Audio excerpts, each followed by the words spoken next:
Hall of Fame game props on Underdog and PrizePicks. Let's get into it. Both PrizePicks and Underdog have come out with preseason NFL DFS props, which to me is very exciting because I think we are going to get a huge edge on that over this next month. Now, will that exactly be the case for the Hall of Fame game? Maybe not, we'll see, but there are some plays I just want to touch on and break it down a little bit further. I also want to call it that I have added this into the discrepancy report, just highlighting where we are potentially getting some big discrepancies that we can take advantage of. This was something I already used earlier today when they first dropped the lines to get some pretty distinct advantages, I would say. Both of these have already been adjusted, so it is just me pointing out that, yeah, we can really take advantage of this. We can really find some good props throughout the day and really throughout the preseason. I think that would be the biggest edge, just when there's multiple games going on. That could be huge. But let's just break it down here. All right. So we got Zach Wilson.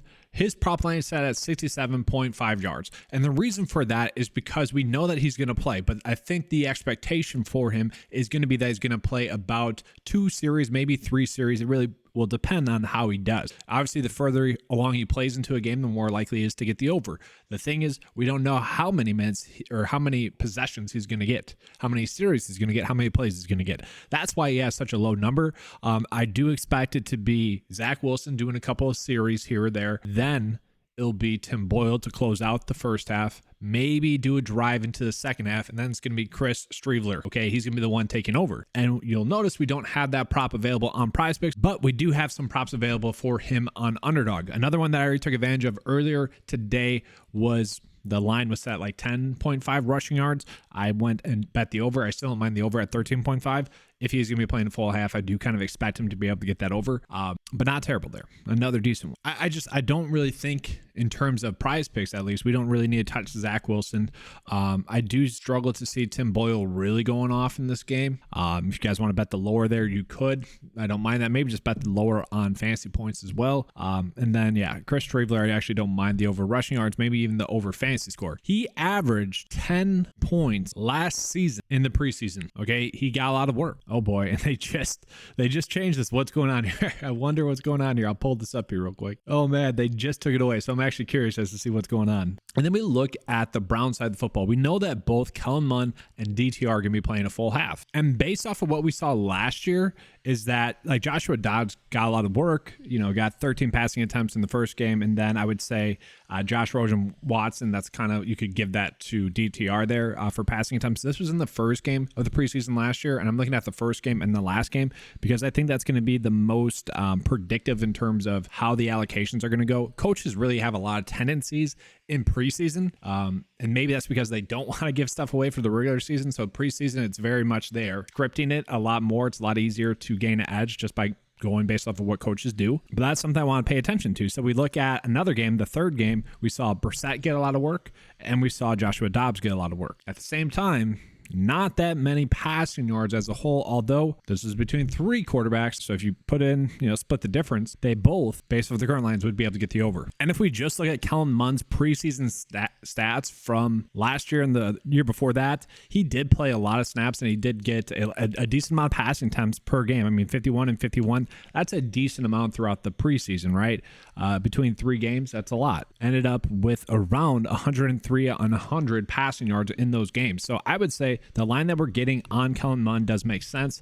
And honestly, the line that we're getting on DTR is going to be a pretty good line there as well. I am going to say that we probably just don't want to touch the passing yard props just yet. Although if we were to force them in there, I would say Mond and DTR, we could potentially bet the over. If we are doing that though, then we would probably want to bet the over on some of the Browns receiver props as well. And if we go back again and look at those game logs, we will see there a lot of the receivers were able to be productive, and especially given the lines that we are getting there. So I do expect the players that we can be on to at least be going off. And I'm going to break this down further. I just kind of want to just touch on this to show you guys this a little bit further. The first game and the third game is what we're looking at because we're going to expect similar playing time to similar players like roster bubble players or third string players. Those are the players that we're trying to focus on.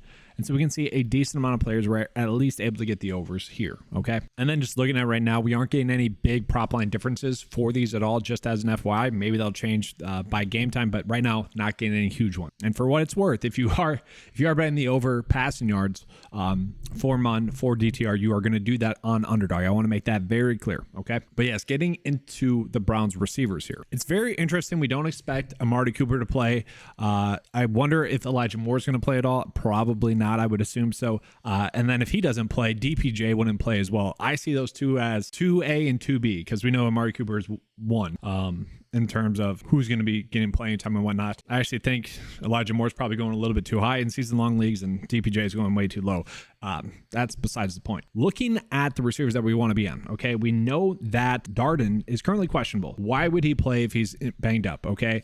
My expectation is that he's going to sit. I also want to call it that Marquise Goodwin, going to sit. Jakeem Grant Sr. is going to be expected to play. And I also want to call it, we got Mike Harley Jr., someone that did have kind of a good preseason last year, not great. He did return to the sideline recently from a concussion that he had last week. So he's probably going to play. That being said, that does leave a lot of snaps available for these receivers. 2 receivers that have been getting a decent amount of hype are the rookie receiver Cedric Tillman. Okay. Kind of been impressive. And I would say we are getting a pretty friendly line there at 24.5 for him. If he's going to be playing a full half of football, that to me is highly intriguing. One player that was supposed to be a good player for the Browns was Anthony Schwartz. A lot of the Browns faithful was hyping him up last season, and it just didn't come to fruition.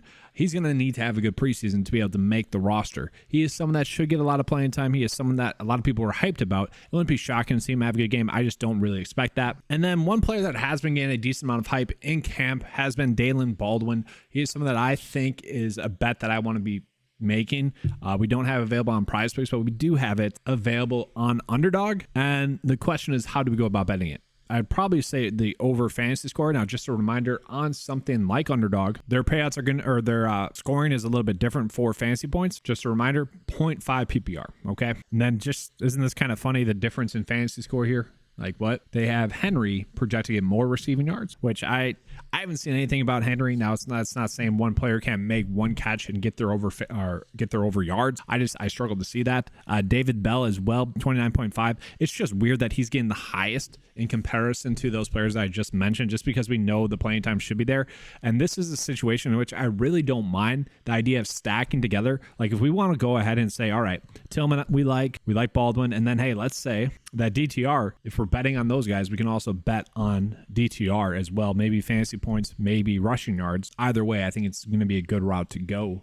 We could do that, but then we have to run it back with someone on the Jets side of the football. And then just while we're at the receiver position, let's just talk about some of the other ones that we are getting out there. We got Alec Erickson. Okay, Alex Erickson is a seasoned vet. He is someone that if he played for the Patriots, he probably would have been an all-pro receiver. I'm kind of joking, but he does a lot of those types of things well. He's a guy that can get open. He's a good pro. Let's put it that way. He is someone that you want to have on your bench because you can kind of defer to him, and you know he's not elite, but you know you're not going to get anything bad out of him. He's a good special teams player as well.